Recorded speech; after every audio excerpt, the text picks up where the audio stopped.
Assalamualaikum warahmatullahi wabarakatuh.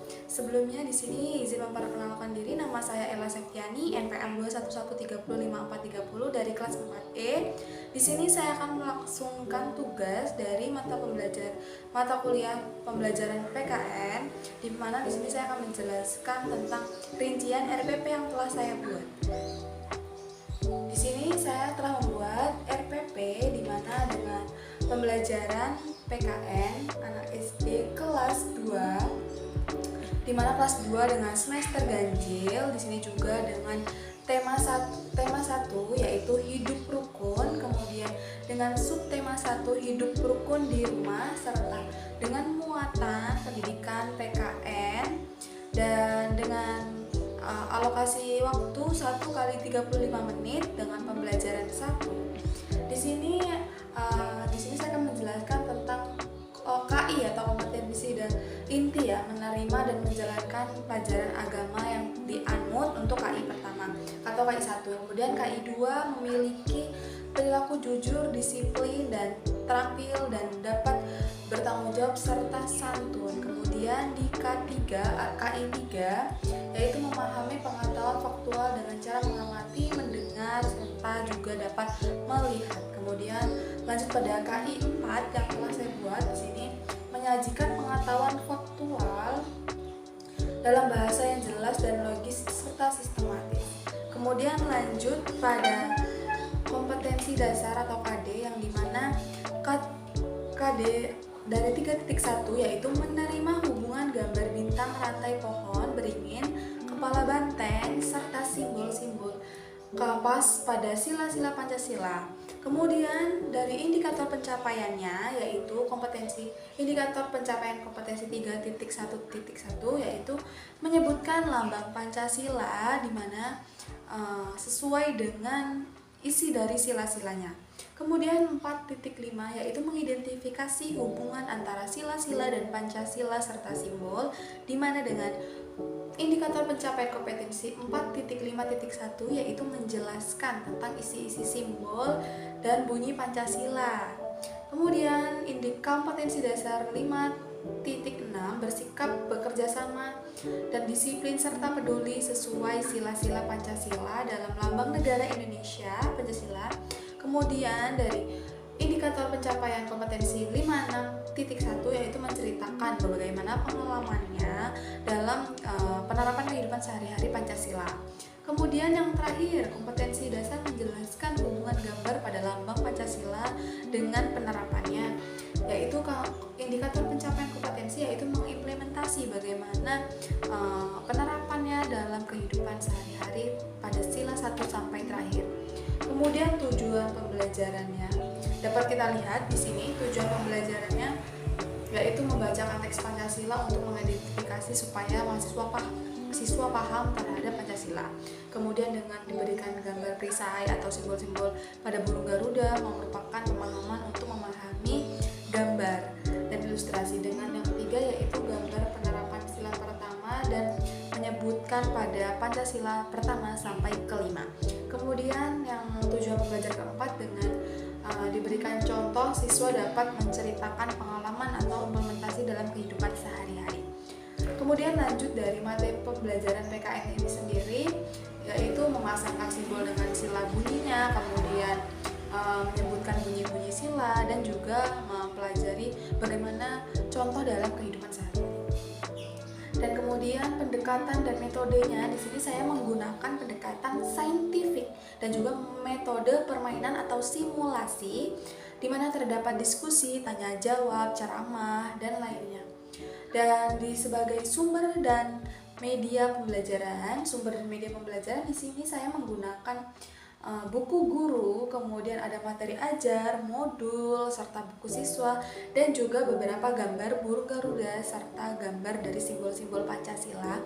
Terlebih terdapat beberapa video contoh pembelajaran di YouTube. Yang pertama ada video lagu Garuda Pancasila, kemudian yang kedua video pembelajaran mengenai pendalaman materi simbol-simbol dari Pancasila serta penjelasan tentang simbol Pancasila. Kemudian dari kegiatan pembelajarannya di sini kita akan bahas kegiatan pembelajaran selanjutnya. Kegiatan pembelajaran di mana di sini lakukan pasti yaitu kegiatan religius atau yaitu berdoa bersama-sama. Kemudian yang kedua di mana guru menciptakan absen terlebih dahulu untuk mengabsen siswanya. Dan kemudian yang kedua yaitu menyanyikan lagu nasionalisme seperti Garuda Pancasila, di mana sesuai dengan temanya mempelajari tentang lambang-lambang dari Garuda atau simbol-simbol dari Pancasila sendiri. Kemudian terdapat persepsi yang dimana mengaitkan pembelajaran sebelumnya dengan hubungannya materi dengan hari ini. Kemudian terdapat kegiatan memberikan gambaran atau contoh dalam kegiatan sehari-hari serta apa saja manfaat dari sebelum melakukan kegiatan pembelajaran hari ini. Itu pada kegiatan pendahuluan. Pada kegiatan inti di sini akan mempelajari tentang siswa mengamati gambar pada perisai burung Garuda yang dimana dijelaskan oleh guru dengan menunjukkan beberapa dengan contoh media pembelajaran atau dengan gambar-gambar yang ada di YouTube. Kemudian dengan siswa dibimbing untuk menentukan simbol-simbol yang mana nih simbol-simbol Pancasila yang sesuai dengan urutan Pancasila.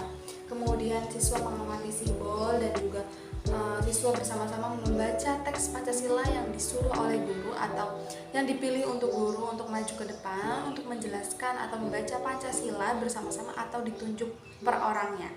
Kemudian siswa memasangkan simbol dengan bunyi-bunyi Pancasila yang sesuai mengurutkannya. Kemudian guru mengamati serta memahami dan mengawasi kemampuan siswanya dalam menentukan simbol-simbol dan sila-silanya. Kemudian pada kegiatan inti, kemudian siswa menyebutkan bunyi Pancasila yang sesuai dengan gambar-gambar dan siswa mencari informasi terkait contoh-contoh pengalaman Pancasila yang ada dalam kehidupan sehari-hari atau sekitar kita. Dan juga siswa dapat menunjukkan contoh-contohnya ya dari kehidupan sehari-hari atau sebagai kegiatan mandiri. Dan siswa juga melakukan literasi ya terhadap siswa menceritakan pengalamannya dan penerapannya yang merasa realita dengan keadaan Garuda Pancasila atau Pancasila itu sendiri dan lambang-lambangnya. Kemudian yaitu kegiatan inti yang terakhir, guru mengamati pemahaman siswa mengenai pemahaman Pancasila itu sendiri. Dan kemudian kegiatan penutupnya di sini dapat kita lihat yang pertama kegiatan penutupnya yang pasti bersama-sama membuat kesimpulan yaitu dari rangkuman atau integritas hasil dari pembelajaran hari ini. Kemudian guru memberikan sesi tanya jawab untuk terkait siswa yang masih belum paham terkait materi pelajaran yang telah dipelajari hari ini. Seperti itu. Kemudian guru memberikan kesempatan untuk menyampaikan pendapatnya. Jika siswa memiliki pendapat lain, guru memberikan arahan atau memberikan leluasaan untuk mereka untuk mendapatkan haknya mengutarakan pendapat. Kemudian melakukan penilaian hasil belajar yang telah dilakukan hari ini. Serta kegiatan terakhir yaitu berdoa bersama untuk mengakhiri pembelajaran pada hari ini. Seperti itu, yaitu sebagai kegiatan atau bentuk religius. Kemudian untuk penilaiannya di sini menggunakan teknik penilaian sikap atau lembar observasi, penilaian pengetahuan dengan tes, dan pengetahuan keterampilan untuk kinerja siswa itu sendiri.